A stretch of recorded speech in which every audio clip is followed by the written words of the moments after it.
আমাদের মডেল হচ্ছে বিশ্বনবী, চিন্তা করেন ঠিক কিনা? আমাদের মডেল হচ্ছে বিশ্বনবী সাল্লাল্লাহু আলাইহি ওয়াসাল্লামের সাহাবারা। আল্লাহর হাবিব সাল্লাল্লাহু আলাইহি ওয়াসাল্লাম বলেছেন, তোমরা যদি উহুদ পাহাড় সমপরিমাণ স্বর্ণ যদি আল্লাহর রাস্তায় দান করে দাও, আমার সাহাবারা যে এক মুঠ দান করেছিল ওই এক মুঠ তাদের সমান হবে না। জন্য খবরদার, লা তাসুব্বু আসহাবি, আমার সাহাবাদেরকে গালি দিও না, কারণ আমার সাহাবাদের যুগ হচ্ছে শ্রেষ্ঠ যুগ। খায়রুল কুরুনি কারনি সুম্মা আল্লাযীনা ইয়ালুনাহুম, সবচেয়ে শ্রেষ্ঠ যুগ সাহাবাদের যুগ, তাবেঈদের যুগ, আমার নবীর যুগ। আমার নবীর যুগ সবচাইতে শ্রেষ্ঠ যুগ, সাহাবাদের যুগ সবচাইতে শ্রেষ্ঠ যুগ, তাবেঈদের যুগ সবচাইতে শ্রেষ্ঠ যুগ। নাকি এখন যে বিজ্ঞানের উৎকর্ষতার যুগ, আমাদের রকেট আছে, রকেট লঞ্চার আছে, ব্যালিস্টিক ক্ষেপণাস্ত্র আছে, আমরা বঙ্গবন্ধু স্যাটেলাইট আকাশে পাঠিয়েছি, গোটা বিশ্বকে আমরা চোখ ধাঁধানো অনেক কিছু দিয়েছি।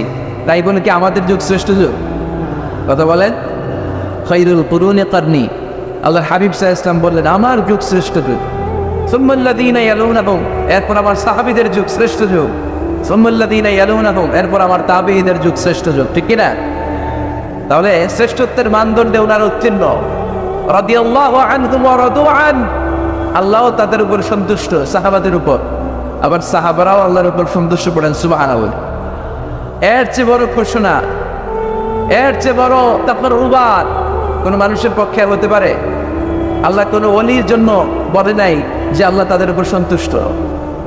শাহিদদের জন্য আল্লাহ সরাসরি এই স্টেটমেন্ট দেন নাই যে শাহিদদের উপর আমি সন্তুষ্ট।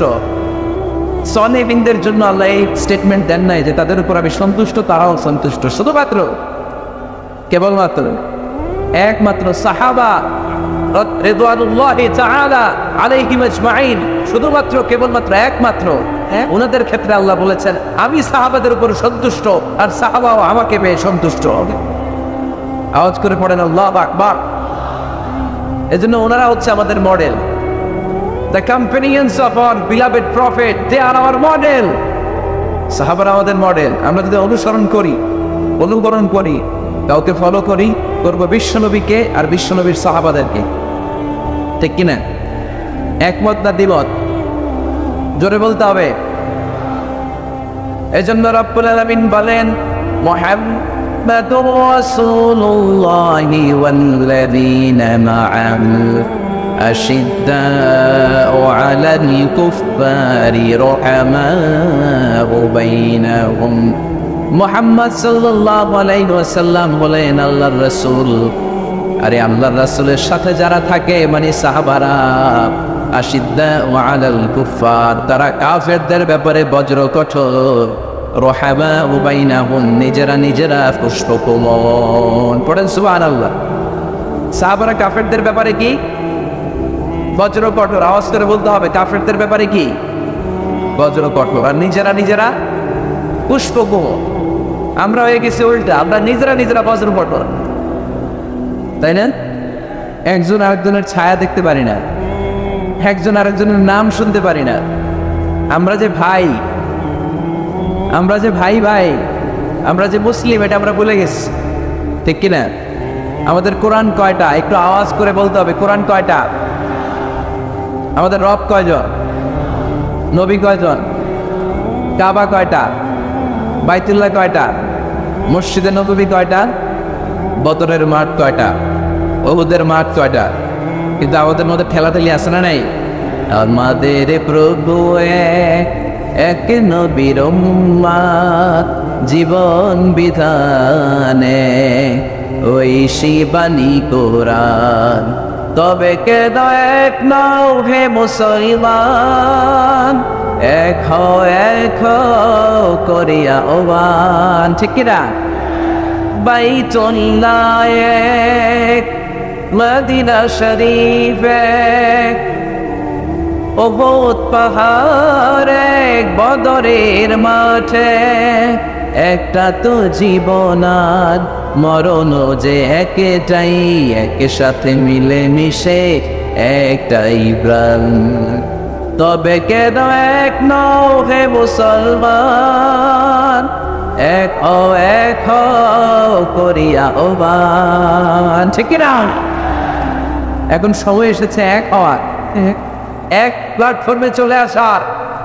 আলাদা থাকেন সময় নাই, কারণ যখন আমরা একা তখন আমরা ব্যক্তি। খেয়াল করে শুনে, যখন আমরা একা তখন আমরা ব্যক্তি, আর যখন আমরা সবাই মিলি তখন আমরা শক্তি, ঠিক কিনা? কিন্তু আমরা একে অপরকে দেখতে পারি না। আমরা মুসলিম, আমরা ভাই ভাই, এটা আমরা ভুলে গেছি। শুধু আমি আপনি ভাই না, একজন কাফেরও আমার ভাই, একজন হিন্দু আমার ভাই, একজন খ্রিস্টানও আমার ভাই, একজন নাস্তিকও আমার ভাই। ভাতৃত্ব তিন ধরনের, একটা হচ্ছে আল-উখওয়া আন-নাসাবিয়্যা, রক্তের বাঁধনের ভাই। আমার মায়ের পেটের যে ভাই, সে হচ্ছে আমার রক্তের ভাই। আর একটা হচ্ছে আল-উখওয়া দ্বীনিয়া, দ্বীনি ভাই। আমরা সবাই কি ভাই? আওয়াজ করে বলতে হবে মুসলমান, কি ভাই? দ্বীনি ভাই। আরেকটা হচ্ছে আল-উখওয়া আল-ইনসানিয়্যা, মানবতার দিক থেকে ভাই। কারণ আমাদের সবার আদি পিতা একজন, তিনি কে? আদম আলাইহিস সালাম। সবার আদি পিতা একজন আদম, আদি মাতা একজন হাওয়া। সেই দৃষ্টিকোণ থেকে হিন্দু, মুসলমান, বৌদ্ধ, খ্রিস্টান, আস্তিক, নাস্তিক সবাই কি? আওয়াজ করে বলতে হবে, সবাই কি? দেখেন, খ্রিস্টান আমার ভাই, হিন্দু আমার ভাই, নাস্তিক আমার ভাই, কিন্তু আমরা মুসলমান একে অপরকে ভালোবাসতে জানি, কাছে টানতে জানি না, বুকে টানতে জানি না। এজন্য বিভেদ গলে যান, বিভেদের প্রাচীরকে ভেঙে চুরমার করে দেন, সবাই একসাথে হয়ে যায়, এক হয়ে যায়, নেক হয়ে যায়। বরকত নাজিল করবে কে? এখানে বিশৃঙ্খলা শুরু হলো কেন? কি কেউ যাচ্ছে, কেউ আসতেছে, ঘটনা কি? হ্যাঁ, অল্প কয়েক মিনিট কথা বলবো, অল্প কয়েক মিনিট। বিশৃঙ্খলা করা যাবে না, আওয়াজ হবে না। বিশেষ প্রয়োজন হলে আস্তে করে বেরোন। 1 নাম্বার 2 নাম্বার যদি সেরে আসতে হয় আস্তে করে বেরোন। আর যারা ঢুকতে চান আওয়াজ ছাড়া, আই রিপিট, আমি আবারও বলছি, আওয়াজ ছাড়া আস্তে আস্তে বেরোন। মেহরবানি করে এই কোরআনের মজলিসের সাথে যেন বেয়াদবি না হয়। এখানে না আসলে কোনো গুনাহ হতো না, কিন্তু এসে যদি বিশৃঙ্খলা করে গুনাহ আছে না? নাই, আছে। আওয়াজ হবে। তো সাহাবাদের বৈশিষ্ট্য বলতে গিয়ে আল্লাহ তাআলা বললেন, আশিদ্দাউ আলাল কুফফার, সাহাবারা কাফেরদের ব্যাপারে বজ্র কঠোর, রুহামাউ বাইনাহুম, নিজেরা পুষ্প কোমল, দিল দরিয়া। আমরা হয়ে গেছি উল্টা, আমরা নিজেরা বজ্র কঠোর, তাই না? নিজেরা বজ্র কঠোর। আমরা নিজেরা যেন বজ্র কঠোর না হই, একে অপরের সাথে যেন হিংসা প্রকাশ না করি, বিদ্বেষ প্রকাশ না করি। আমরা যেন মুসলমান ভাই ভাই হয়ে যায়। চান ভাই ভাই হতে? চান সবাই ভাই ভাই থাকবো? সবাই চান?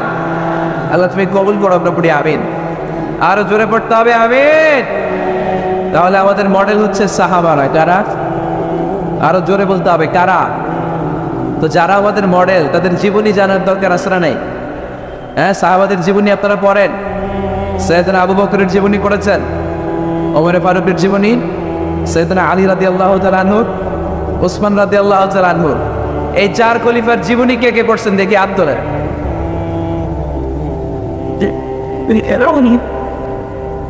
মাশাআল্লাহ, হাত নামান। বাকিরা কার জীবনী পড়ছেন? হ্যাঁ, আজকের এই মাহফিলটা, আমার আলোচনার সার্থকতা ঘটবে তখন যখন সবাই মিলে আমরা এই সিদ্ধান্ত নিতে পারবো যে আমাদের মডেল বিশ্বনবী, আমরা বিশ্বনবীর জীবনী পড়ব। আমাদের মডেল সাহাবারা, আমরা সাহাবাদের জীবনী পড়ব, এবং তাদের জীবনী থেকে যে চেতনা, যে প্রেরণা, যে অনুপ্রেরণা আমরা পাই, সেটা আমাদের জীবনে কাজে লাগাবো। জোরে বলেন ঠিক কিনা? যারা সাহাবাদের জীবনী পড়ে তারা কি কখনো মিথ্যা বলতে পারে? ঘুষ খেতে পারে? সুদ খেতে পারে? খাদ্যে ভেজাল দিতে পারে? মাছে ফরমালিন দিতে পারে?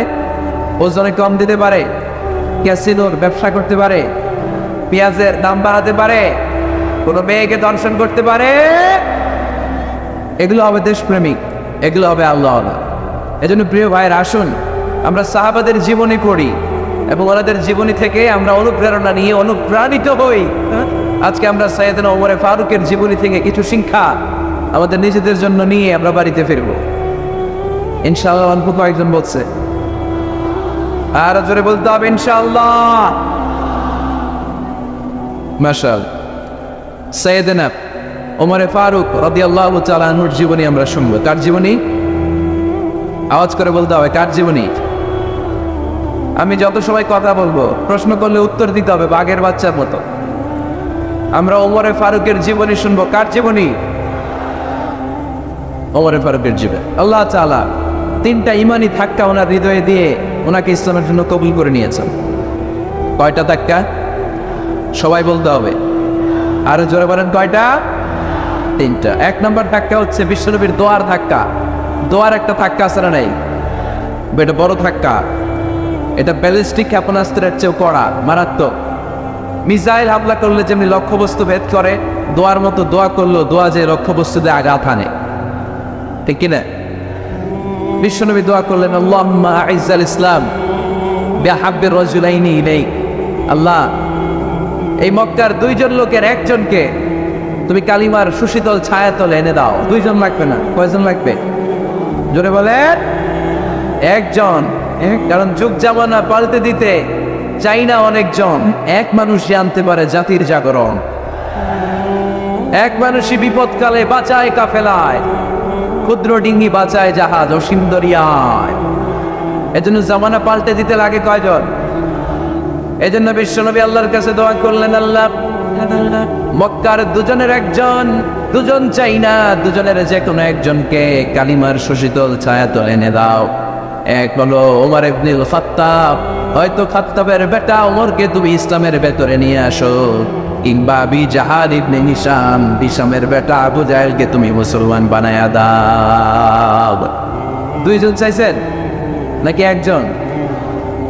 হয় খাত্তাবের বেটা ওমর কিংবা হিশামের বেটা আবু জাহাল, 2জনের একজনকে আমার চাই। ওমরে ফারুকের জন্য দোয়াটা কবুল করে নিয়েছে কে? স্যার হয়েছে, ডাক্তার বলে দিছে বাঁচবে 2 মাস। কয় মাস? এরপর আমি দেখছি লোকটা 8 বছর বেঁচেছে। কয় বছর? ডাক্তার বলছে বাঁচবে কয় মাস, বেঁচে ছিল কয় বছর? 8 বছর। কিসের বরকতে? দোয়া। কিসের বরকতে? তাহলে দোয়ার একটা পাওয়ার আছে না নাই? একটা ধাক্কা আছে না নাই? বিশ্বনবী দোয়া করলেন, আল্লাহ ওই ওমরে ফারুককে আপনি এনে দেন, অথবা আবু জাহেলের মনটারে নরম করে দেন। ওমরে ফারুকের জন্য দোয়াটা কবুল করে নিল কে? এই দোয়ার একটা বরকত ওমরে ফারুকের হৃদয়ে ছুঁয়ে গেল। 1 নম্বর ধাক্কা। ধাক্কা সব একবারে দেওয়া যায়? ধাক্কা একবারে দেওয়া যায়? ডাক্তারের কাছে গেলে ডাইরেক্ট অ্যান্টিবায়োটিক মারে? কথা বলে সামান্য ওষুধ দেয়, সেট করে ডোজ, তারপরে ডোজ একটু বাড়ায়, ফাইনালি কাজ না হলে অ্যান্টিবায়োটিক মারে। কথা বলে। প্রথম ধাক্কাটা গেল তিনি দোয়ার ধাক্কা। বিশ্বনবী দোয়া করলেন, ওই দোয়ায় ওমরে ফারুকের হৃদয়ে ছুঁয়ে গেল। এরপরে রব্বুল আলামিন ওমরে ফারুককে ধাক্কা মারলেন কোরআনের একটা সূরা দিয়ে। সূরাটার নাম হলো সূরাতুল হাক্কা। কি সূরা? কোন সূরা দিয়ে ধাক্কা দিছে? সূরা আক্কা। সূরা আক্কা দিয়ে দিছে? কথা কয় না। সূরা আক্কা দিয়ে দিয়েছেন এক। আল হাক্কাতু ওয়াল হাক্কা ওয়া মা আদরাকা মাল হাক্কা। সূরা হাক্কা দিয়ে আল্লাহ একটা ধাক্কা মারলেন। ওই যে দোয়া করলেন বিশ্বনবী, দোয়ার পর সাইয়েদনা ওমর ফারুকের হৃদয়ের মধ্যে উথাল পাতাল শুরু হয়ে গেল। সব সময় লুকিয়ে লুকিয়ে বিশ্বনবীরে ফলো করে। বিশ্বনবী ডানে গেলে ওমরে ফারুক ডানে যায়, বিশ্বনবী বায়ে গেলে ওমরে ফারুক বায়ে যায়। বিশ্বনবী রাত্রিবেলা নামাজ পড়লে ওমরে ফারুক পেছনে লুকিয়ে লুকিয়ে বিশ্বনবীর কোরআন শোনে। বিশ্বনবী মসজিদুল হারামের পাশে দাঁড়িয়ে রাতের এশার সালাত আদায় করছিলেন। ওই টাইমে বিশ্বনবী সূরাতুল হাক্কা তেলাওয়াত করছিলেন। কোন সূরা? সূরাতুল হাক্কা বিশ্বনবী তেলাওয়াত করছেন। ওমরে ফারুক মন্ত্রমুগ্ধ হয়ে বিশ্বনবীর কণ্ঠের তেলাওয়াত শুনে। বিশ্বনবীর তেলাওয়াতের কণ্ঠ আমাদের কণ্ঠের মতো নাকি? বিশ্বনবীর কণ্ঠ কারি বাসাদের কণ্ঠের মতো? আহমদ বিন ইউসুফের কণ্ঠের মতো? আমার নবীর কণ্ঠের সুরের ছঙ্কারের সাথে পৃথিবীর কোন কারি সাহেবের তুলনা চলবে? কত মধুর, কত সুন্দর, কত অসাধারণ তেলাওয়াত করতেন আমার বিশ্বনবী। একবার তেলাওয়াত শুনলে পাগল না হয়ে কেউ থাকতে পারত না। বিশ্বনবী ওমরে ফারুককে দেখেন নাই। ওমরে ফারুক লুকিয়ে লুকিয়ে বিশ্বনবীরে ফলো করে। বিশ্বনবী এশার সালাতে সূরা হাক্কা তেলাওয়াত করতে আরম্ভ করলেন। তেলাওয়াত করতে করতে করতে করতে বিশ্বনবী সামনের দিকে যেতে লাগলেন। বিশ্বনবীর চমৎকার কণ্ঠের তেলাওয়াত শুনে ওমরে ফারুক মুগ্ধ হতে লাগলো। ওমরে ফারুক অবাক, কিরে এত সুন্দর শব্দের গাঁথুনি, এত সুন্দর বাক্য, এত সুন্দর অন্তবিন, এত সুন্দর কথা, এটা কবিতার মতো লাগে, মনে হয় মোহাম্মদ কবি হয়ে গেছে। কি হয়ে গেছে সবাই বলে? মনে হয় মোহাম্মদ কবি হয়ে গেছে, কাব্য প্রতিভা দিয়ে নিজেই কবিতা বানাইছে। ওমরে ফারুক যখন মনে মনে ভাবলেন এগুলো মনে হয় মোহাম্মদ কবিতা পড়ে, মোহাম্মদ মনে হয় কবি হয়ে গিয়েছে। ইন দ্য মিন টাইম বিশ্বনবী তেলাওয়াত করছিলেন সূরা হাক্কা থেকে, ওয়ামা হুয়া বিকাউলি শাইরিন ক্বালিলাম মা তুমিনুন। মনে আয়াতের অর্থ হলো এটা কোনো কবির বানানো কবিতা নয়, তোমরা অল্প সংখ্যক লোকই এই কোরআনের উপরে ঈমান আনো। সুবহানাল্লাহ। বিশ্বনবী ওমরে ফারুককে দেখছে নাকি? কথা কয় না, দেখেছে?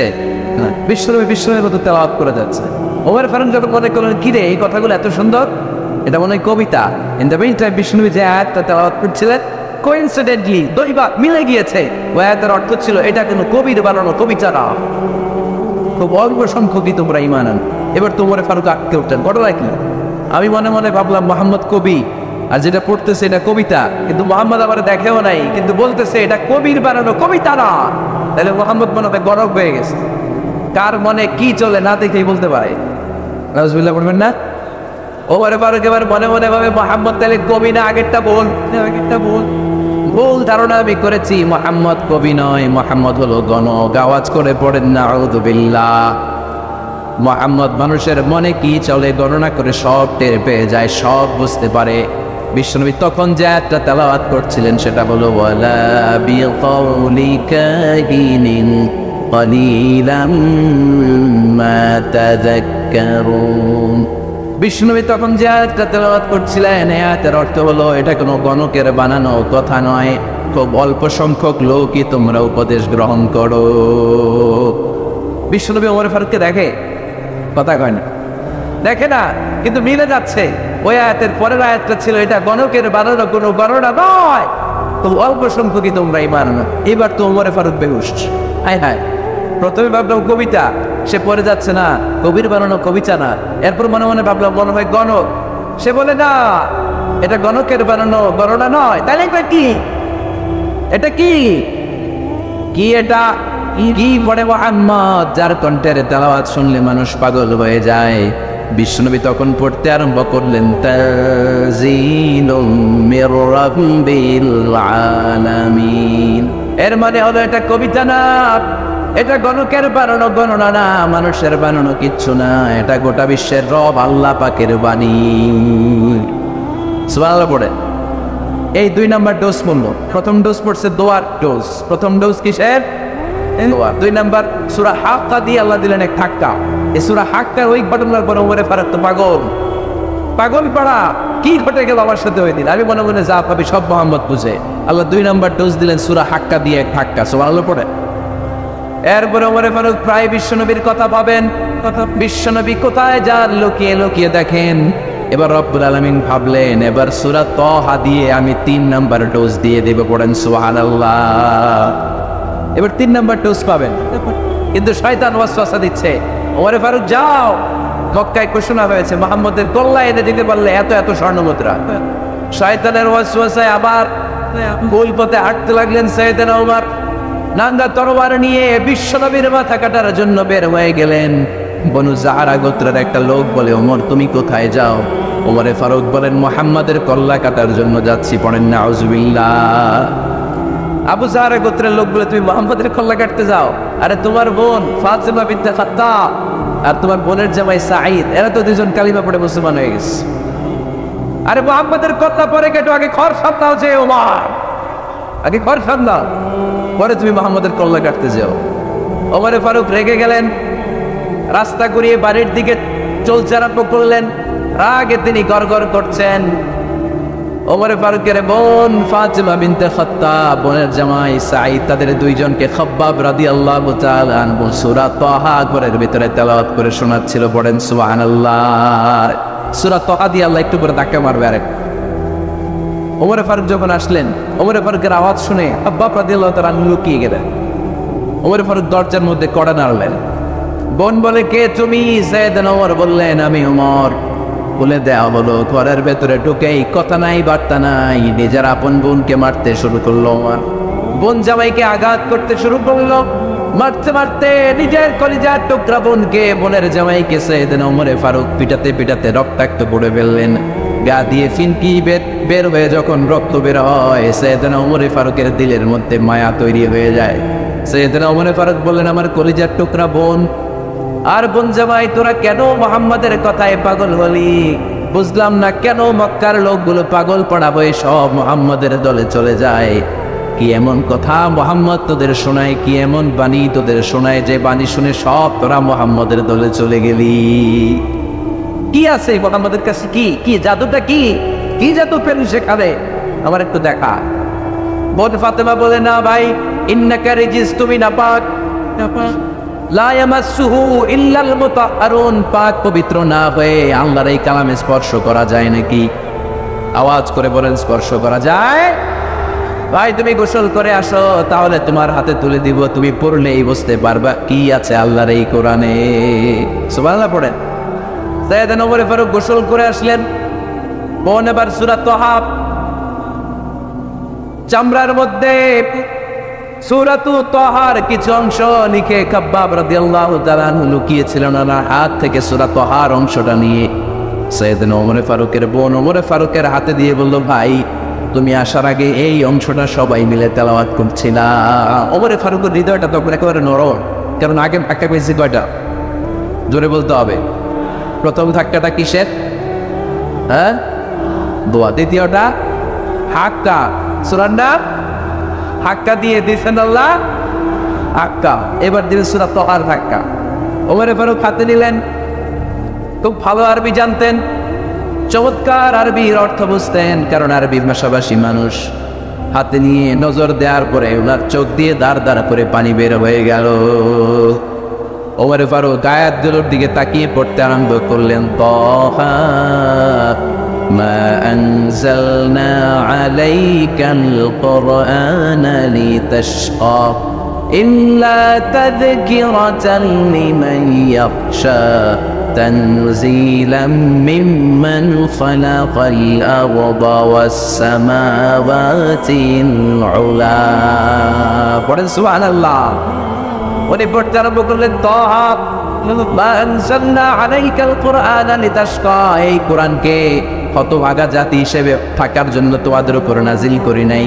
তানজিলাম মিম্মান খালাকাল আরদা ওয়াস সামাওয়াতিল উলা, এটা ওই রবের পক্ষ থেকে, ওই সত্তার পক্ষ থেকে নাজিল হয়েছে, যেই রব জমিন তৈরি করেছেন, যেই রব বিশাল সুবিশাল আকাশও তৈরি করেছেন। সুবহানাল্লাহ পড়েন। সূরা তাহা এই চমৎকার অসাধারণ শব্দ গাঁথনি দিয়ে এই আয়াত দিয়ে যখন পড়তে আরম্ভ করলেন, ওমর ফারুক আর নিজের উপর ব্যালেন্স রাখতে পারলেন না, আর ধরে রাখতে পারলেন না। এবার ডাইরেক্ট অ্যাকশন। এবার কি 3 নম্বর ধাক্কা খেয়ে, সূরা তাহার ধাক্কা খেয়ে আর সামলাতে পারলেন না, পাগলের মতো হয়ে গেলেন। বলতে আরম্ভ করলেন, আইনা মুহাম্মদ, মুহাম্মদ কোথায়?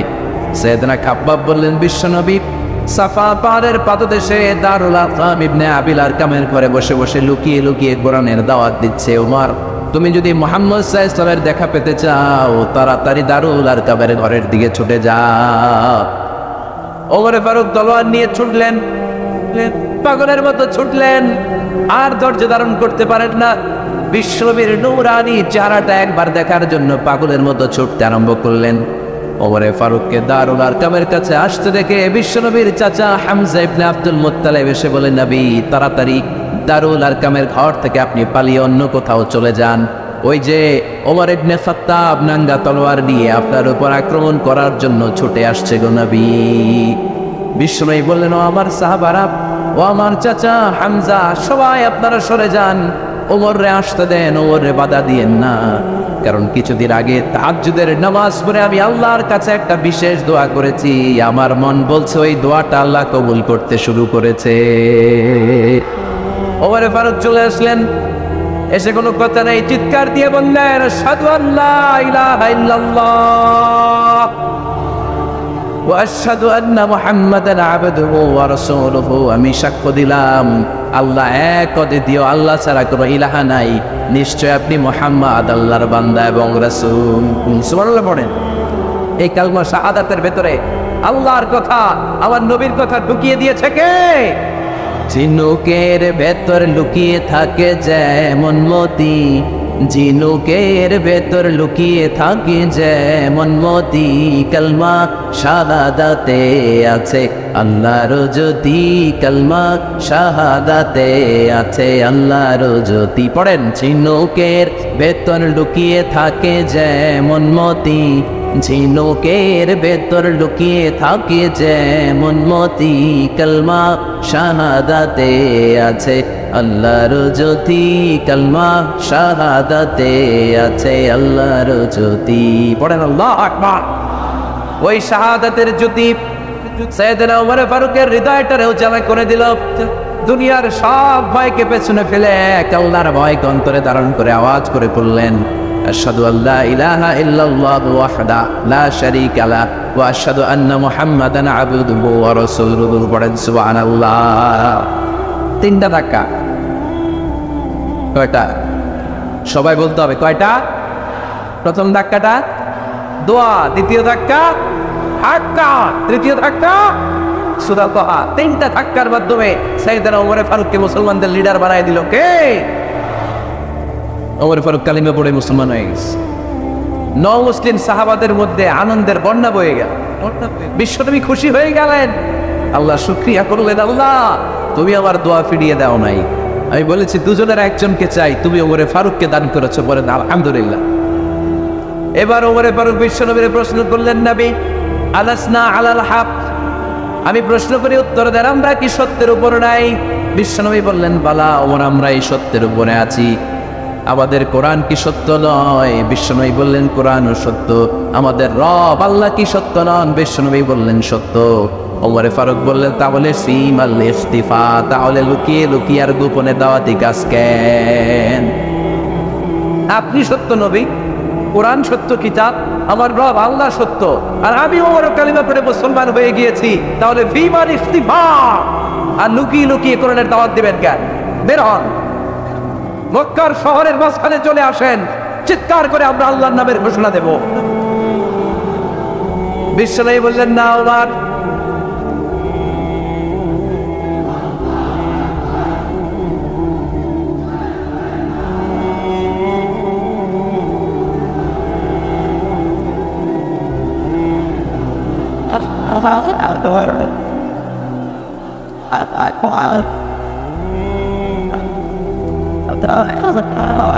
বিশ্বনবী ডেকে বললেন, না ওমর, এটা মাক্কি জীবন, ওমর এটা মাক্কি জীবন, এখানে দাওয়াতি কাজ করবো লুকিয়ে লুকিয়ে আস্তে আস্তে। আল্লাহ যখন আমাদেরকে বিজয়ী করে দিবেন তখন আমরা প্রকাশ্যে দাওয়াত দিলে কোনো সমস্যা নাই। সাইয়েদনা ওমর ফারুক বলেন, না ও নবী, আমার উপর ছেড়ে দেন, আমি দেখবো আপনি আমারে শুধু মক্কার জমিনে একটা মিছিল দেওয়ার অনুমতি দেন। কিসের অনুমতি? আল্লাহর নামের তাকবীর দেওয়ার অনুমতি দেন। বিশ্বনবী বললেন, ঠিক আছে, সাবধানে তাকবীর দিও। ওমর ফারুক তাকবীর দেওয়ার জন্য লক্ষ্যস্থ আরম্ভ করলেন। মুসলিম 11 জন সাহাবাকে খুঁজে পেলেন। কয়জন? ওমর ফারুক বললেন 11 জনই চলবে।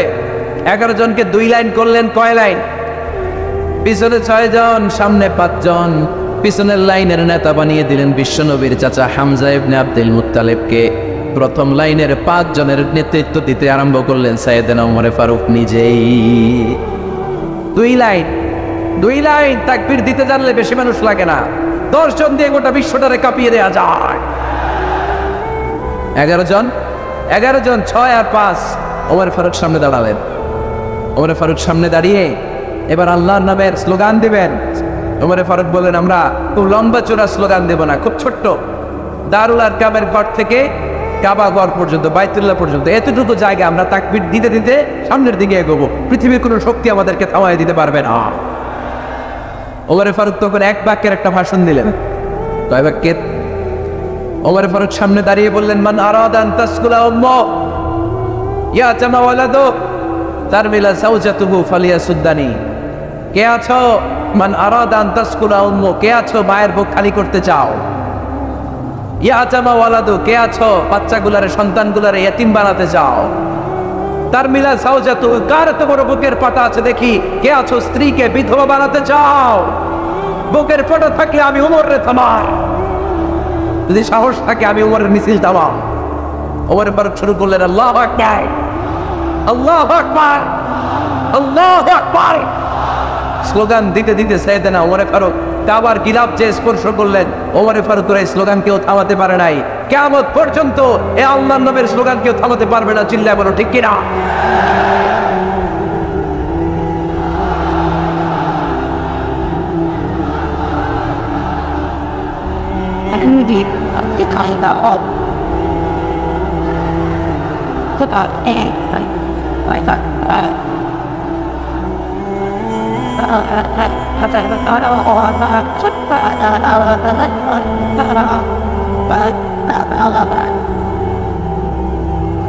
ওমর ফারুকের স্লোগান সেদিন মক্কায় কেউ থামাইতে পারছিল?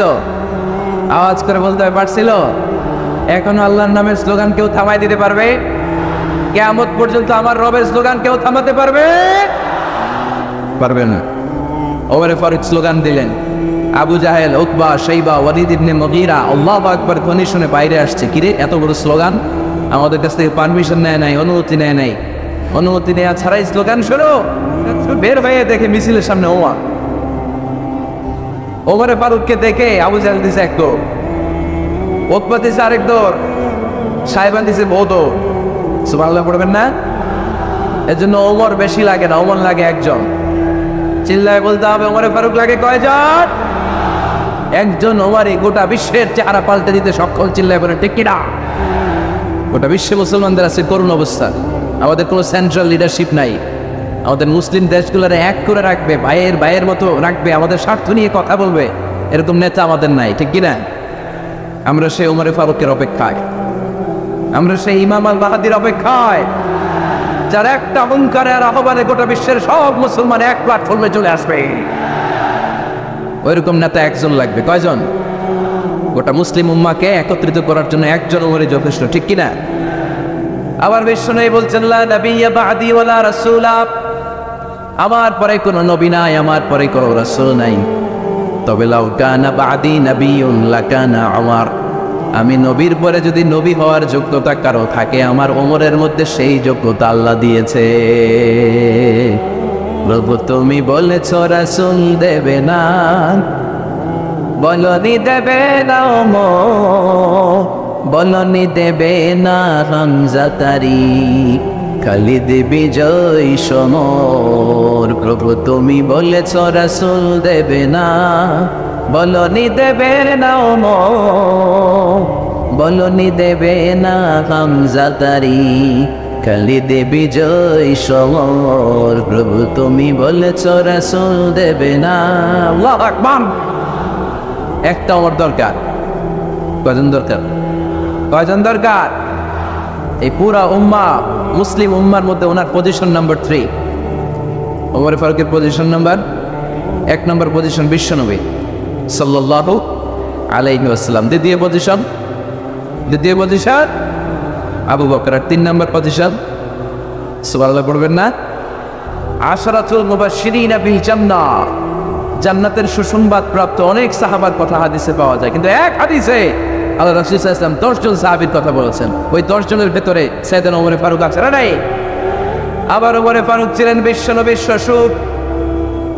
সাইয়েদনা ওমর ফারুকের কন্যা হাফসা রাদিয়াল্লাহু তাআলা আনহাকে বিশ্বনবী বিয়ে করে ওমর ফারুকের জামাই হয়েছেন। আর ওমর ফারুককে বিশ্বনবী শ্বশুর বানিয়েছেন। সুবহানাল্লাহ পড়ে। আগে জানতেন এটা? ওমর ফারুক রাদিয়াল্লাহু তাআলা আনহু যে বিশ্বনবীর শ্বশুর ছিল, এটা আজকে প্রথম জানলেন। কে কে দেখি? দেখছেন? অনেকেই জানেন। মাশাআল্লাহ, হাত নামান। আমরা জেনে নিব, জানতে কোনো সমস্যা নাই। বাঁচতে হলে জানতে হবে। বাঁচতে হলে কি করতে হবে? জানতে হবে। 4 জন খলিফার 2 জন হচ্ছে বিশ্বনবীর মেয়ের জামাই, বাকি 2 জন হচ্ছে বিশ্বনবীর শ্বশুর। সাইয়েদনা উসমান রাদিয়াল্লাহু তাআলা আনহুর কাছে বিশ্বনবী সাল্লাল্লাহু আলাইহি ওয়াসাল্লাম 2 কন্যাকে বিয়ে দিয়েছে। বিশ্বনবী সাল্লাল্লাহু আলাইহি ওয়াসাল্লাম মোট কন্যা 4 জন। কয়জন? বড় মেয়ের নাম যায়েনব রাদিয়াল্লাহু তাআলা আনহা, ওনার স্বামীর নাম ছিল আবুল আস ইবনে রাবিয়া। তারপরের মেয়ের নাম হচ্ছে উম্মে কুলসুম, ওনাকে বিয়ে দিয়েছিলেন বিশ্বনবী সাইয়েদনা ওসমান রাদিয়াল্লাহু তাআলা আনহুর সাথে। উম্মে কুলসুম রাদিয়াল্লাহু তাআলা আনহার ইন্তেকালের পরে আরেক মেয়ে রুকাইয়াকে বিশ্বনবী সাইয়েদনা ওসমানের কাছে আবার বিয়ে দিয়ে দিলেন। সুবহানাল্লাহ পড়ে। আর সবচেয়ে ছোট্ট কন্যা ফাতেমা রাদিয়াল্লাহু তাআলা আনহাকে বিয়ে দিয়ে দিলেন নিজের চাচাতো ভাই সাইয়েদনা আলী রাদিয়াল্লাহু তাআলা আনহুর সাথে। তার মানে সাইয়েদনা ওসমান আর সাইয়েদনা আলী ছিল বিশ্বনবীর মেয়ের জামাই, ঠিক কিনা? আর সাইয়েদনা আবু বকর রাদিয়াল্লাহু তাআলা আনহুর কন্যা আয়েশা রাদিয়াল্লাহু তাআলা আনহাকে বিশ্বনবী বিয়ে করে আবু বকর রাদিয়াল্লাহু তাআলা আনহুকে বানালেন শ্বশুর। আর ওমরে ফারুকের কন্যা হাফসা রাদিয়াল্লাহু তাআলা আনহাকে বিয়ে করে ওমরে ফারুককেও বানালেন শ্বশুর। তাহলে 4 খলিফার 2 জন জামাই, 2 জন, আওয়াজ করে বলতে হবে 4 খলিফার 2 জন, বাকি 2 জন। ওমরে ফারুক রাদিয়াল্লাহু তাআলা আনহুকে আল্লাহ তাআলা জ্ঞানও দিয়েছেন, আবার প্রজ্ঞাও দিয়েছেন। জ্ঞান আর আল্লাহর ভয়, তাকওয়া। আমার প্রিয় ভাইরা, রামগঞ্জের ভাইরা, তাই না? রামগঞ্জের ভাইরা, কোন ব্যক্তিকে যদি আল্লাহ তাআলা জ্ঞান দেয়, আবার যদি তাকওয়ার গুণ দেয়, জ্ঞানও আছে আবার আল্লাহর ভয়ও আছে, এই লোকের কেউ থামায় রাখতে পারবে? এরা কেউ থামায় রাখতে পারে না। সে গোটা বিশ্ব জয় করুন। সাইয়েদনা ওমরে ফারুককে আল্লাহ তাআলা জ্ঞানও দিয়েছেন, আবার তাকওয়াও দিয়েছেন। সুবহানাল্লাহ বলেন। বিশ্বনবী সাল্লাল্লাহু আলাইহি ওয়াসাল্লাম স্বপ্ন দেখলেন, বিশ্বনবী দুধ খাচ্ছেন, আঙ্গুলের ভেতর দিয়ে ফাঁক দিয়ে দুধ বেরোয়, বিশ্বনবী দুধ খাচ্ছেন। খেতে খেতে একটু দুধ আঙ্গুলে লেগে আছে, এই আঙ্গুলটা কারো মুখে না দিয়ে বিশ্বনবী সাল্লাল্লাহু আলাইহি ওয়াসাল্লাম ওমরে ফারুকের মুখের ভিতরে ঢুকাই দিলেন। অতিরিক্ত দুধটা ওমরে ফারুক খেলেন। সাহাবারা বললেন, মাযা ওয়ালতা বিহি ইয়া রাসূলুল্লাহ, হে আল্লাহর রাসূল, এই স্বপ্ন দিয়ে কি বুঝালেন? বুঝলাম না।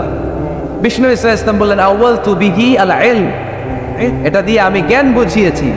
কারণ অতিরিক্ত দুধের অংশটা আমি কাউরে না দিয়ে ওমরকে দিয়েছি, তার মানে ওমরের জ্ঞানের কোনো তুলনা হয় না। এজন্য স্বপ্নে যদি কেউ দেখেন আপনি দুধ পান করছেন, এটা প্রমাণ করে আল্লাহ তাআলা আপনাকে দিনের জ্ঞান দান করবে। আবার বিশ্বনবী সাল্লাল্লাহু আলাইহি ওয়াসাল্লাম আবার আরেক রাতে স্বপ্ন দেখলেন, সাহাবারা লাইন ধরে বিশ্বনবীর সামনে দাঁড়ানো, কোন সাহাবার জামা নাভি পর্যন্ত, কোন সাহাবার জামা হাঁটু পর্যন্ত, কোন সাহাবার জামা টাকনো পর্যন্ত, কোন সাহাবার জামা আরো ছোট, কিন্তু ওমরে ফারুকের জামা বিশ্বনবী দেখলেন এত বড়, টেনে হিচড়ে হিচড়ে বিশ্বনবীর সাথে চলছে।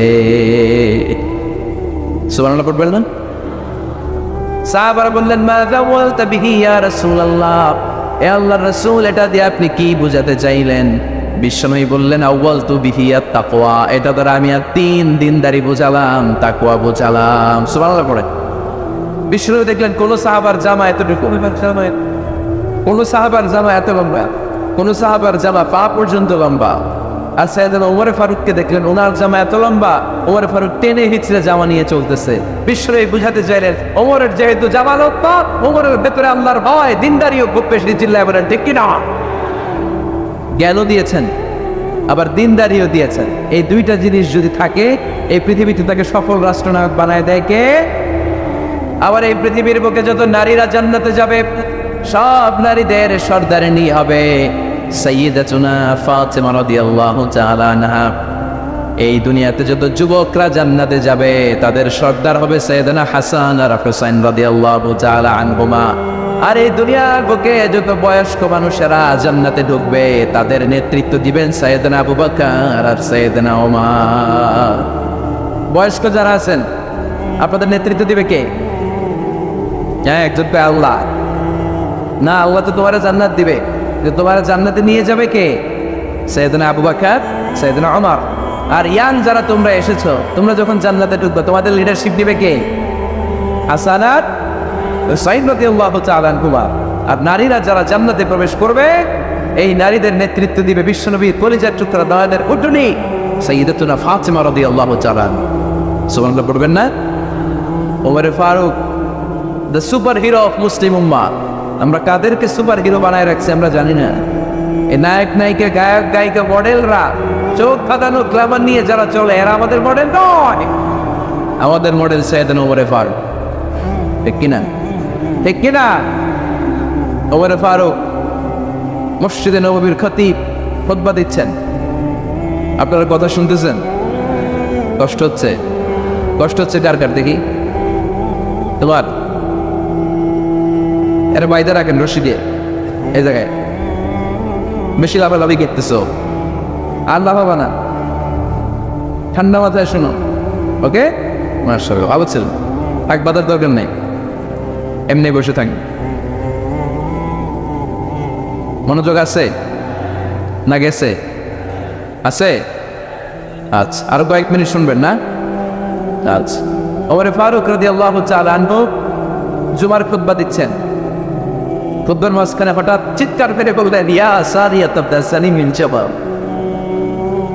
ইয়া সারিয়াত ইবনে সালিমিল জাবাল, ইয়া সারিয়াত ইবনে সালিমিল জাবাল। মানে এই সারিয়া, এইদিকে না, জাবাল, পাহাড়ের দিকে, জাবাল, জাবাল, গো টু দা মাউন্টেন, পাহাড়ের দিকে যাও। এই কথা বলে আবার থেমে খুতবা দেওয়া শুরু করলেন। সাহাবারা আগামাদা কিছুই বুঝে পেল, আগের কথার সাথেও মিল নাই, পরের কথার সাথেও মিল নাই। জুমার নামাজ শেষ, সাহাবারা বললেন, আমিরুল মুমিনিন, খলিফাতুল মুসলিমিন ওমর ফারুক জুমার খুতবা দেওয়ার সময় হঠাৎ চিৎকার মেরে বললেন, ইয়া সারিয়াত ইবনে সালিমিল জাবাল, আপনার এই বাক্যের সাথে আপনার খুতবার আগের কথার কোনো মিল পেলাম না, পরের কথারও কোনো মিল পেলাম না, আপনি বুঝিয়ে বলেন, কেন বলেছেন আমরা তো বুঝলাম না। সাইয়েদনা ওমর ফারুক বলেন, আমি যখন জুমার খুতবা দিচ্ছি হঠাৎ আমার চোখের মধ্যে ভেসে উঠলো ওই যে গত কয়েক মাস আগে আমি আমার মুসলিম সেনাপতিকে ইরানে, পারস্যে, ওই ইরানের বিশাল রাজ্যে যুদ্ধের জন্য পাঠিয়েছি। আমি দেখলাম যুদ্ধের একটা ভয়ঙ্কর মুহূর্তে আমার মুসলিম সেনাপতি ফুল দিকে চলতে আরম্ভ করেছে। বাম দিকে তার পাহাড়, ডান দিকে উপত্যকা, ডান দিকে যদি সে চলে যায়, উপত্যকায় চলে যায়, শত্রু বাহিনীর হাতে মারা খেয়ে সব মারা যাবে। আর আমার সেনাপতি যদি মুসলিম বাহিনীকে নিয়ে পাহাড়ের উপর উঠে যায়, আল্লাহর মেহেরবানিতে এই যুদ্ধেও তারা জয়লাভ করবে। এজন্য আমি মসজিদের মিম্বারে দাঁড়িয়ে রব্বুল আলামিন আমার চোখের সামনে ওই যুদ্ধক্ষেত্রের দৃশ্যপটটা তুলে ধরেছে, ওইটা দেখে আমি এখানে দাঁড়িয়ে আমার সেনাপতিকে কমান্ড দিয়েছি। পড়েন সুবহানাল্লাহ। যেন তোর মানুষরা এটা জুমার মিম্বারে দাঁড়িয়ে 1000 কিলোমিটার দূর পারস্যে কি হচ্ছে সেটাও দেখতে পেতেন আল্লাহর মেহেরবানিতে। সুবহানাল্লাহ পড়েন। সাহাবারা বিশ্বাস করে নিলেন, কিন্তু মুনাফিক টাইপের যেগুলো এগুলো বলে, এটা আবার কেমন কথা, উনি আছেন মদিনার মিম্বারের মধ্যে দাঁড়িয়ে হাজার হাজার কিলোমিটার দূরে কি হচ্ছে উনি দেখবেন কেমনে। এরা বিশ্বাস করলো না, সাহাবারা সবাই বিশ্বাস করলো, মুনাফিক গুলো বিশ্বাস করলো না। তারা মনে মনে ভাবলো, এই মুসলিম সেনাপতি বিজয়ের বেশে যেদিন মদিনায় আসবে, আমরা মদিনার উপকণ্ঠে দাঁড়িয়ে থাকবো, ওদেরকে জিজ্ঞেস করবো এমন এমন দিন ওমর ফারুকের কণ্ঠের কোনো আওয়াজ শুনতে পেরেছিলে কিনা। বিজয়ী বেশে সাহাবারা যখন ফিরে আসতো, সব মুমিনরা আহলান ওয়া সাহলান জানাতে ওদেরকে রিসিভ করতে যেত, মুনাফিক গুলো যেত না।